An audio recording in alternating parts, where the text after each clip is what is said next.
आप 12वें राष्ट्रीय अध्यक्ष के रूप में आपने जिम्मेवारी संभाली है। आपको बहुत बहुत बधाई और बहुत बहुत शुभकामनाएं।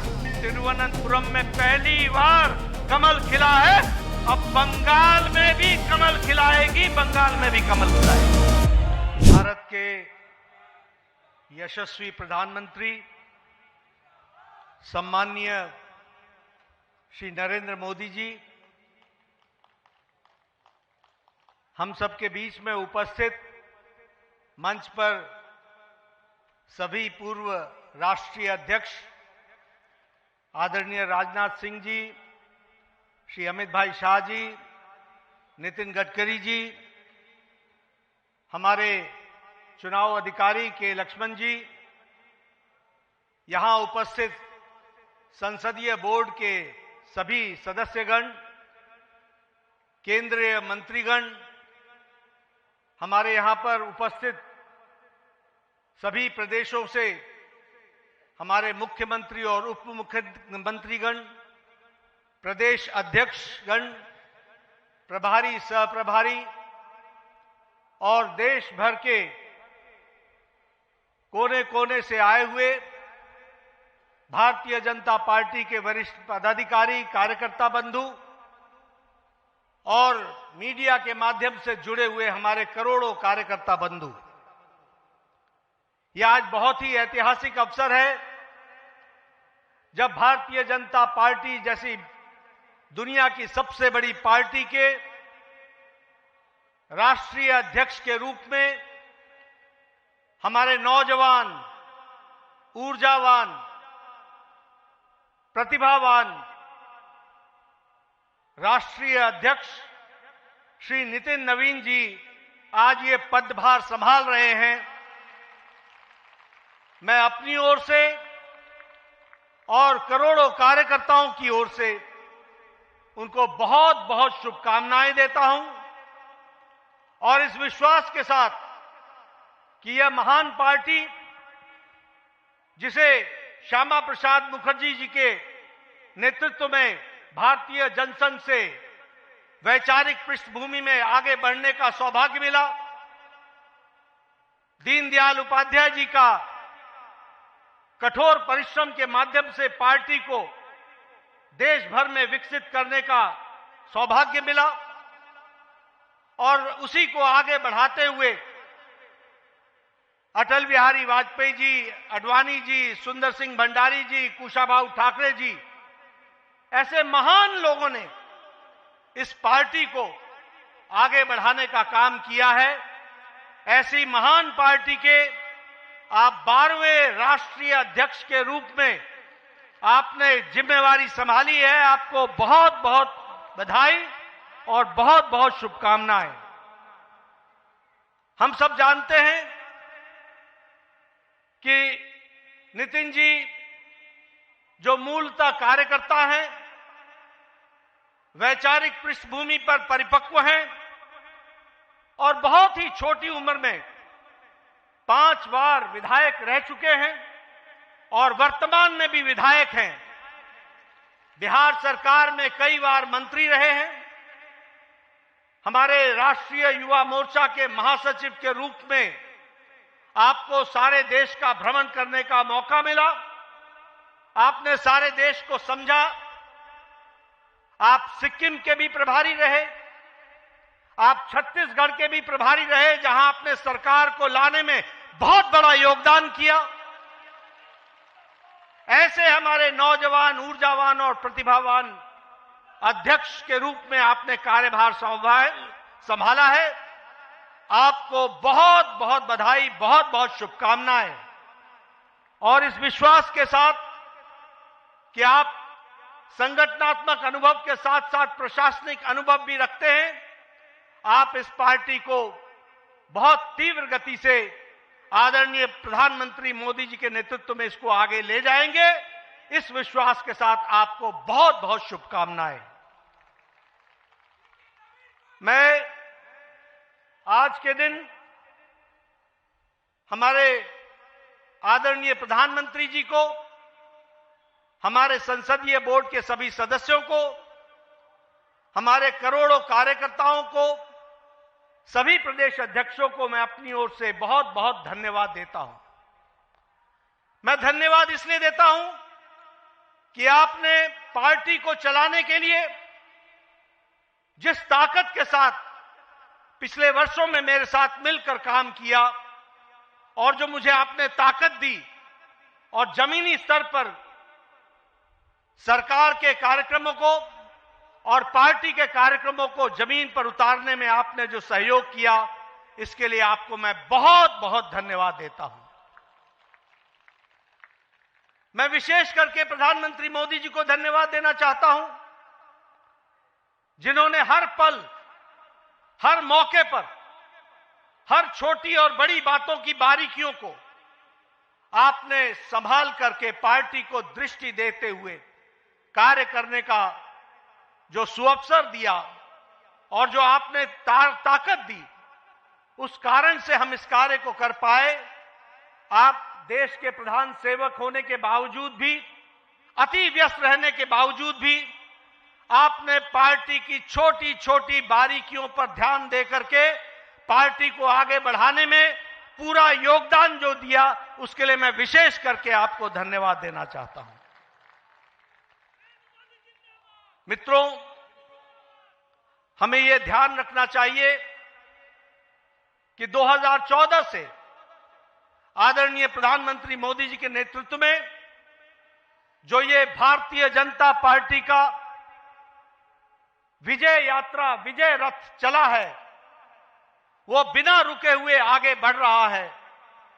इसका मूल कारण है कि आदरणीय प्रधानमंत्री मोदी जी के नेतृत्व को देश के मतदाताओं ने, देश के गांव, गरीब, वंचित, पीड़ित, शोषित, दलित समाज के सभी वर्गों ने इस बात को समझा है कि देश अगर आगे बढ़ रहा है और देश सुरक्षित तौर पर आगे बढ़ रहा है, तो वह आदरणीय प्रधानमंत्री मोदी जी के नेतृत्व में बढ़ रहा है। हमने देखा कि जब 2024 के लोकसभा चुनाव में जो हमारी आशा थी, उस आशा तक नतीजे नहीं आए।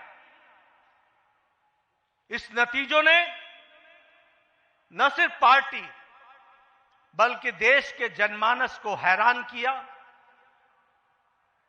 एक देश के मतदाताओं के मन में कसक पैदा हुई, देश के मतदाताओं के मन में एक टीस पैदा हुई और आपने देखा होगा कि देश के मतदाताओं ने ठान लिया कि अब कोई भी चुनाव आएगा तो मोदी जी को भरपूर आशीर्वाद देंगे और देश में पार्टी को आगे बढ़ाने में काम करेंगे।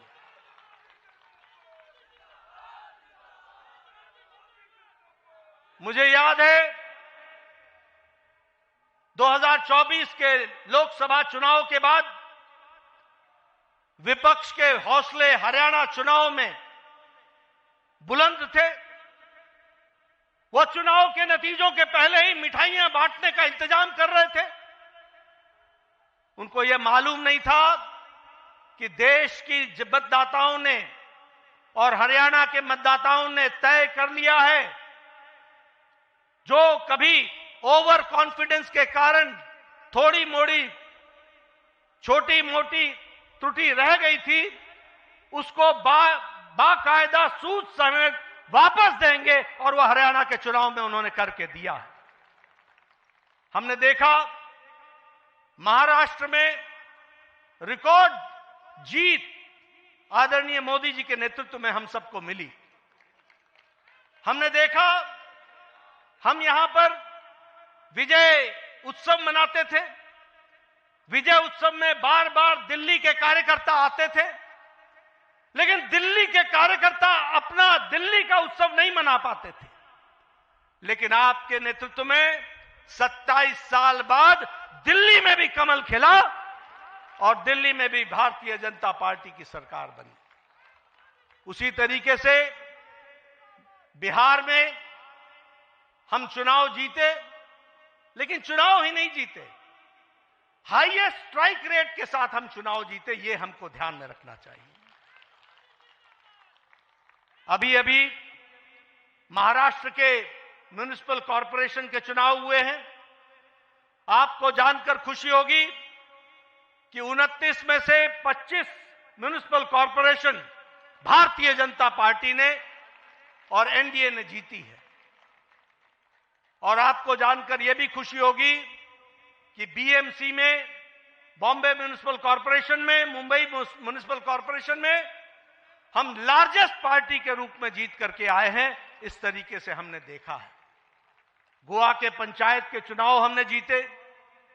हमारे राजीव चंद्रशेखर जी यहां बैठे हैं। तिरुवनंतपुरम में पहली बार कमल खिला है, केरला में, इसको भी हमको ध्यान में रखना चाहिए। और आजादी के बाद जितने भी लोकसभा चुनाव हुए, पहली बार लोकसभा में केरल में भी हमने चुनाव जीता। यह भी हमारे ध्यान में होना चाहिए। इसलिए प्रधानमंत्री मोदी जी के नेतृत्व में 2014 के बाद जो विजय रथ चला है, वो पूरी ताकत के साथ देश के मतदाताओं के आशीर्वाद के माध्यम से चलता हुआ आगे बढ़ रहा है। और अब वो नितिन नवीन जी के नेतृत्व में आगे बढ़ेगा, यह विश्वास हमें है। मैं यहां यह भी कहना चाहता हूं कि हमारी आज 20 राज्यों में सरकार है एनडीए की, 13 राज्यों में भारतीय जनता पार्टी की सरकार है। और अगर हम देखें तो गुजरात में हम 6 बार लगातार सरकार में विराजमान हैं। गुजरात में हम 4 बार से सरकार में हैं। हरियाणा में, गोवा में हम दूसरी बार, तीसरी बार सरकार बना रहे हैं। हम बिहार में, उत्तर प्रदेश में, महाराष्ट्र में, त्रिपुरा में, उत्तराखंड में, मणिपुर में, आसाम में हम दूसरी बार सरकार बना रहे हैं, बनाई हमने। यह हमको ध्यान में रखना चाहिए। इसलिए हम यह पूरे विश्वास के साथ कहना चाहते हैं कि आदरणीय प्रधानमंत्री मोदी जी के नेतृत्व में, नितिन नवीन जी की अध्यक्षता में भारतीय जनता पार्टी आने वाले समय में अब बंगाल में भी कमल खिलाएगी, बंगाल में भी कमल खिलाएगी। पुडुचेरी में और तमिलनाडु में हम सरकार बनाएंगे। असम में हम फिर से सरकार में आएंगे और केरल में भी हम अच्छे नतीजे देंगे। इस विश्वास के साथ हम आगे बढ़ रहे हैं। मैं आपके और प्रधानमंत्री जी के बीच में ज्यादा समय नहीं रहूंगा। आप सब लोग प्रधानमंत्री जी को सुनना चाहते हैं। मैं एक ही बात कहना चाहता हूं कि पिछले कुछ वर्षों में जो मुझे पार्टी ने जिम्मेवारी दी, मैं अपने सीमित जो हमारी कार्य करने की क्षमता रही, उसमें जो कुछ भी आप सबके सहयोग से कर सका, वह मैंने करने का प्रयास किया है। इस जिम्मेवारी को निभाते हुए अगर मैंने किसी के दिल को कहीं कुछ कहा हो जिससे चोट पहुंची हो, तो उसके लिए मैं क्षमा चाहूंगा। वह मैं अपनी जिम्मेवारी को निभाने के लिए मैंने कहा होगा। लेकिन आप सब लोगों ने जिस तरीके से पार्टी के लिए दिन रात मेहनत की है, उसके लिए मैं आपके माध्यम से करोड़ों करोड़ों कार्यकर्ताओं को बहुत बहुत धन्यवाद देता हूं कि उनके माध्यम से हम पार्टी को सफलतम तरीके से आगे बढ़ाने में सफल हुए हैं। और आगे नितिन नवीन जी पूरी ताकत से इस पार्टी को, इस महान पार्टी को, दुनिया की सबसे बड़ी पार्टी को आगे ले जाने में कोई कसर नहीं छोड़ेंगे। और हम सब लोग मिलकर उनका सहयोग करते हुए पार्टी को और नई बुलंदियों पर ले जाएंगे। और जो नई स्थान हमारे छूट गए हैं प्रदेश, वहां भी कमल खिलाएंगे। इन्हीं शब्दों के साथ बहुत बहुत धन्यवाद। जय भारत।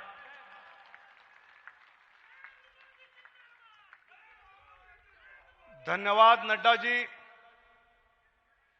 भारत देश का नाम गौरव से विश्व में ऊंचे स्थान पर पहुंचाने वाले माननीय डॉक्टर श्यामा प्रसाद मुखर्जी का राष्ट्र प्रेम, आदरणीय दीनदयाल उपाध्याय जी का अंत्योदय और श्रद्धेय अटल बिहारी वाजपेयी जी जिनकी जन्म शताब्दी मना रहे हैं, उनका सुशासन की परंपरा को गौरव से आगे बढ़ाने वाले देश के लोकप्रिय प्रधानमंत्री आदरणीय नरेंद्र मोदी जी को मैं अनुरोध करता हूं कि हम सबको मार्गदर्शन करें। आदरणीय प्रधानमंत्री जी।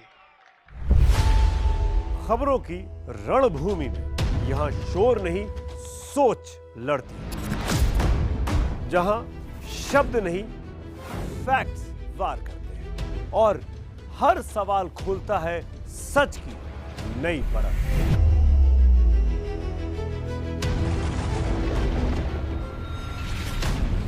चक्रव्यूह आपके अपने सुमित अवस्थी के साथ सोमवार से शुक्रवार शाम 6:57 पर टाइम्स नाउ नव भारत पर।